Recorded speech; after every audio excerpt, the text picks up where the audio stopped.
Hey everyone, I am Priyanshi. In this video, we will going to study our last two subunits of Unit 5, Human Resources in Disability Sector. जो Unit 5 हमारी उसकी दो subunits रह गई है 5.3 and 5.4 वो हम इस वीडियो में करेंगे।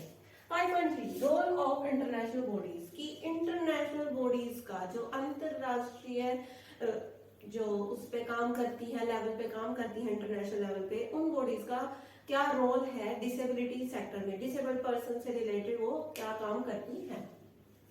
UN declaration on the rights of disabled person, UN ने यूनाइटेड नेशन ने एक डिक्लेरेशन दी, कोई डिक्लेरेशन दी कोई पेज पे, मतलब कि इनके जो डिसेबल्ड पर्सन है उनके ये राइट्स हैं। अडॉप्टेड इन 1970s के अंदर इस चीज को अडॉप्ट किया गया। First international instrument to set forth human right principles relating specifically to person with disabilities. तो ये जो यूएन ने डिक्लेरेशन दी 1970 के अंदर वो एक इंटरनेशनल लेवल के ऊपर पहला इंस्ट्रूमेंट था, मतलब पहला स्टेप जो लिया गया था इंटरनेशनल लेवल पे जो डिसेबल्ड पर्सन है उसके उनके लिए, उनके डेवलपमेंट के लिए, उनके अपलिफ्टमेंट के लिए जो लिया गया था वो 1970s में लिया गया था। आउटडेटेड, लेकिन ये जो है आज के डेट में आउटडेटेड है, मतलब कि अब ये जो है इतना आज की कंडीशंस के लिए ठीक नहीं है। क्यों नहीं है? मेडिकल एंड चैरिटी मॉडल है। ये जो मॉडल था वो मेडिकल एंड चैरिटी मॉडल था कि उनकी ऐसे हेल्प की जानी चाहिए, उनको पिटी दिखानी चाहिए, उनकी दया भावना रखनी चाहिए उनकी तरफ, बल्कि आज के समय में हमें उनको मतलब कि सेल्फ मोटिवेटेड होने चाहिए वो बच्चे, सेल्फ रिलायंट होने चाहिए, किसी और के ऊपर डिपेंडेंट ना हो, उन्हें इंडिपेंडेंट बनाने पे ज्यादा काम किया जाता है। Charity model with serve to reinforce paternalistic attitude, और एक पैटर्नलिस्टिक एटीट्यूड थे कि हमें उनकी तरफ ऐसे एटीट्यूड रखने चाहिए, उन्हें समाज से अलग नहीं समझना चाहिए, चलो भाई ठीक है वो नहीं समझना चाहिए लेकिन उन्हें भी तो इंडिपेंडेंट बनाना चाहिए। तो इसके लिए 2001 के अराउंड एक नया मॉडल दिया गया, सोशल मॉडल बोला गया उसे। Shift from physical limitations of particular individual to the way physical and social environment impose limitation on certain groups. Social model के अंदर क्या था, एक शिफ्ट हुआ फिजिकल लिमिटेशन, एक पर्टिकुलर इंडिविजुअल की फिजिकल लिमिटेशन क्या क्या है, एक बंदे को ऐसी अगर ये डिसेबिलिटी है तो उसकी फिजिकल लिमिटेशंस क्या क्या है, उस चीज से एक शिफ्ट हुआ उन लिमिटेशंस के ऊपर जो फिजिकल और सोशल एनवायरनमेंट भी इम्पोज करते हैं, क्योंकि जो सोसाइटी उनके ऊपर लिमिटेशंस इम्पोज कर रही है उनको भी, तो फिजिकल एंड सोशल एनवायरनमेंट को भी साथ में देखा जाने लगा कि ये फिजिकल और सोशल एनवायरनमेंट भी जो उनके ऊपर लिमिटेशन इम्पोज कर रहे हैं उनको भी हटाया जाना चाहिए। Now CRPD stands for committee on rights of person with disability. एक कमिटी बनाई गई जो पर्सन विद डिसेबिलिटी से उनके राइट्स को देखती थी। नाउ उसका रोल या उसकी इम्प्लीमेंटेशन या रोल ऑफ इंटरनेशनल बॉडीज क्या है वो हम पढ़ेंगे। रोल है पहला कैपेसिटी बिल्डिंग, कैपेसिटी बिल्ड करना, जो डिसेबल्ड पर्सन है उनकी कैपेसिटी बिल्ड करना इन वेरियस अलग अलग लेवल पे या अलग अलग चीजों में। Exchange and sharing of information, capacity building कैसे होगी, एक्सचेंज करें या चेंज करें, उन्हें इंफॉर्मेशन प्रोवाइड किया जानी चाहिए, उनकी इंफॉर्मेशन जो उन्हें पता है या उन्हें कुछ भी इंफॉर्मेशन को मॉडिफाई किया जाए, हम उन्हें इंफॉर्मेशन प्रोवाइड करें, एक तरह से उन्हें पढ़ाए, एजुकेशन दें, उन्हें एक्सपीरियंस दें, अलग अलग उन्हें ट्रेनिंग की दी जानी चाहिए ताकि जो वो है इंडिपेंडेंट हो सके और सेल्फ सफिशिएंट हो सके अपने आप में ही।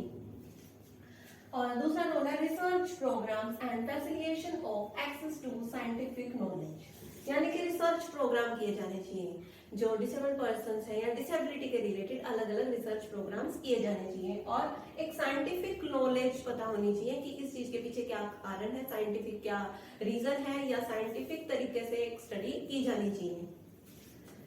Next is technical and economic assistance. जो इंटरनेशनल बॉडीज हैं वो टेक्निकल और इकोनॉमिक एसिस्टेंस भी देती है, मतलब कि अपनी हेल्प प्रोवाइड करती है। जैसे किसी डिसेबल्ड पर्सन है उनके लिए इंटरनेशनल तौर पे चंदा इकट्ठा किया जा सकता है और उन्हें फिर फंड प्रोवाइड किया जा सकता है कि इन बच्चों के लिए ऐसा करना चाहिए या इन पर्सन के लिए इन्हें पैसे देंगे हम। या टेक्निकल असिस्टेंस भी हो सकता है, टेक्निकल यानी कुछ मशीन्स वगैरह प्रोवाइड करना, हियरिंग एड प्रोवाइड करना या विजुअल एड प्रोवाइड करना, तो ये सारे जो है इंटरनेशनल बॉडीज करती है। इंटरनेशनल कोऑपरेशन, जो इंटरनेशनल बॉडीज है वो इंटरनेशनल कोऑपरेशन को भी प्रमोट करती है कि हमें एकजुट होकर इनके लिए काम करना चाहिए।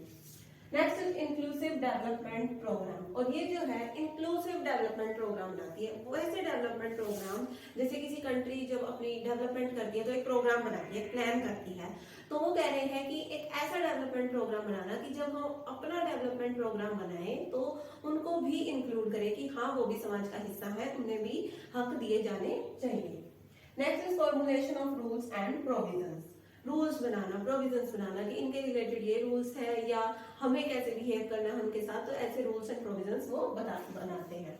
प्रोवाइड बेटर लाइफ, जो मेन एम है हर एक इंस्टीट्यूशन का, किसी भी जो डिसेबिलिटी रिलेटेड सेक्टर है उससे जो है वो है बेटर लाइफ प्रोवाइड करना, डिसेबल्ड पर्सन को एक अच्छी लाइफ प्रोवाइड करना, ताकि वो समझ सके कि हाँ हम भी समाज का हिस्सा है और हमें अच्छी लाइफ जीने का पूरा हक है। तो ये था 5.3 यूनिट, जिसके अंदर बताया गया है रोल ऑफ इंटरनेशनल बॉडीज की, इंटरनेशनल बॉडीज का क्या रोल है डिसेबिलिटी सेक्टर के अंदर। Next and last sub unit है 5.4 role of NGO and the community.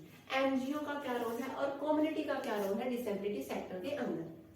NGO stand for non governmental organisation. दो तरह के ऑर्गेनाइजेशंस होते हैं, गवर्नमेंट बेस्ड और दूसरे होते हैं नॉन गवर्नमेंट। गवर्नमेंट जो सरकार चलाती है और नॉन गवर्नमेंट जो पीपल आपस में मिलजुल के जो बनाते हैं, जो गवर्नमेंट से बिल्कुल अलग होते हैं, वो अपने लिए काम करते हैं कि कोई गवर्नमेंट के बेसिस पे नहीं करते हैं। तो कहा जा रहा है कि government and NGO should join hand, कि गवर्नमेंट को और एनजीओ को आपस में हाथ मिला लेना चाहिए। हाथ मिला लेने का मतलब है कि एक दूसरे की हेल्प प्रोवाइड, एक दूसरे को हेल्प करनी चाहिए और एक दूसरे से मिलके एक साथ काम करना चाहिए ताकि जो है अच्छे रिजल्ट्स आए।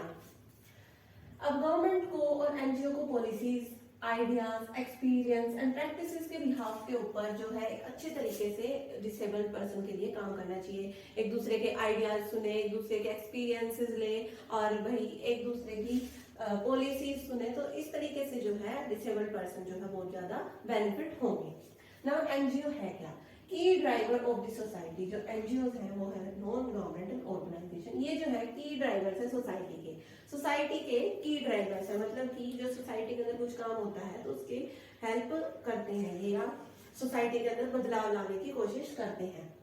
Play a proactive role in helping the nascent group to acquire growth. ये जो है एक अच्छा रोल प्ले करते हैं, प्रोटेक्टिव रोल प्ले भी करते हैं, तरह तरह के रोल भी हेल्प निभाते हैं ताकि जो है जो डिसेबल्ड पर्सन है, जो डिसेबल्ड ग्रुप है, उसको अच्छी फैसिलिटीज प्रोवाइड की जा सके, उनकी भी ग्रोथ एंड डेवलपमेंट ढंग से हो सके, so that the disabled can contribute to the development of the country. ये ऐसा रोल प्ले करते हैं ताकि जो डिसेबल्ड पर्सन है वो भी डेवलपमेंट ऑफ द कंट्री, मतलब कि कंट्री, देश के विकास के अंदर हेल्प कर सके, अपना योगदान दे सके। Vital organ of the society. जो एनजीओज होते हैं वो वाइटल ऑर्गन होते हैं सोसाइटी का, एक विभिन्न मतलब बहुत जरूरी अंग है। रोल, अब रोल क्या है एनजीओ का और कम्युनिटी का? Provide employment opportunities. इनका रोल होता है एम्प्लॉयमेंट अपॉर्चुनिटीज प्रोवाइड करना, जैसे कि जो डिसेबल्ड पर्सन है उनको एम्प्लॉयमेंट देना, उनको जीविका का साधन प्रोवाइड करना ताकि जो है वो अपनी जिंदगी जो है अच्छे से जी सके, किसी के ऊपर डिपेंडेंट ना होना पड़े। वोकेशनल ट्रेनिंग, अब सबको तो एम्प्लॉयमेंट प्रोवाइड नहीं की जा सकती, भाई एम्प्लॉयमेंट भी एक लिमिटेड उस पे होगी, तो वोकेशनल ट्रेनिंग भी ये जो है प्रोवाइड करते हैं कि एम्प्लॉयमेंट के अलावा अगर वो कुछ अपना खुद काम करना चाहे तो वो भी कर सकते हैं। अलग अलग तरह की वोकेशनल ट्रेनिंग दी जाती है, आजकल स्कूलों में भी दी जाती है वोकेशनल ट्रेनिंग कि 10th के बाद ये काम आप कर सकते हैं। नेक्स्ट इज फाइनेंशियल असिस्टेंस, और ये जो है फाइनेंशियल असिस्टेंस भी प्रोवाइड करते हैं वेरियस डिसेबिलिटी सेक्टर्स को, जैसे कि ये चंदा इकट्ठा करते हैं कि भाई हम इन बच्चों को फिर हेल्प प्रोवाइड करेंगे, तो इस तरीके से फाइनेंशियल असिस्टेंस भी प्रोवाइड करते हैं, उन बच्चों को देते हैं जो डिसेबल्ड हैं। स्प्रेड अवेयरनेस फैलाते हैं, इंफॉर्मेशन स्प्रेड करते हैं कि भाई ऐसे बच्चों को ऐसे ट्रीट कराया जाना चाहिए, या ये स्कूल है आपको यहाँ जाना चाहिए, जो बच्चा डिसेबल्ड है उसको इस तरीके से अवेयरनेस स्प्रेड करते हैं, और मदर और बच्चे से रिलेटेड भी अवेयरनेस अलग अलग स्प्रेड की जाती है। रिहैबिलिटेशन प्रोग्राम्स, और कई जगह रिहैबिलिटेशन प्रोग्राम्स भी ये करते हैं कि इंटरवेंशन एंड रिहैबिलिटेशन प्रोग्राम जो है ये भी प्रोवाइड करते हैं कुछ NGO. Motivating them to become, motivating them से यहाँ है पर्सन विद डिसेबिलिटीज, उनको मोटिवेट करना टू बिकम इंडिपेंडेंट, कि वो इंडिपेंडेंट बने, अपने किसी के ऊपर भी डिपेंडेंट ना हो, सिर्फ एंड सेल्फ सफिशिएंट, और अपने आप ऊपर ही डिपेंडेंट हो, किसी के ऊपर ना हो, अपने आप में ही वो अपने सारे काम कर सके। तो उन्हें मोटिवेट करना, ऐसी इंफॉर्मेशन प्रोवाइड करना, उन्हें एजुकेशन प्रोवाइड करना इनका काम होता है। एम्पावर्स डिसेबल्ड पर्सन, और ये जो एनजीओज हैं वो डिसेबल्ड पर्सन को सशक्तिकरण करते हैं, उन्हें एम्पावरमेंट प्रोवाइड करते हैं। तो ये था role of NGO and community. So I hope that you have understand these things well. Thank you for watching my video.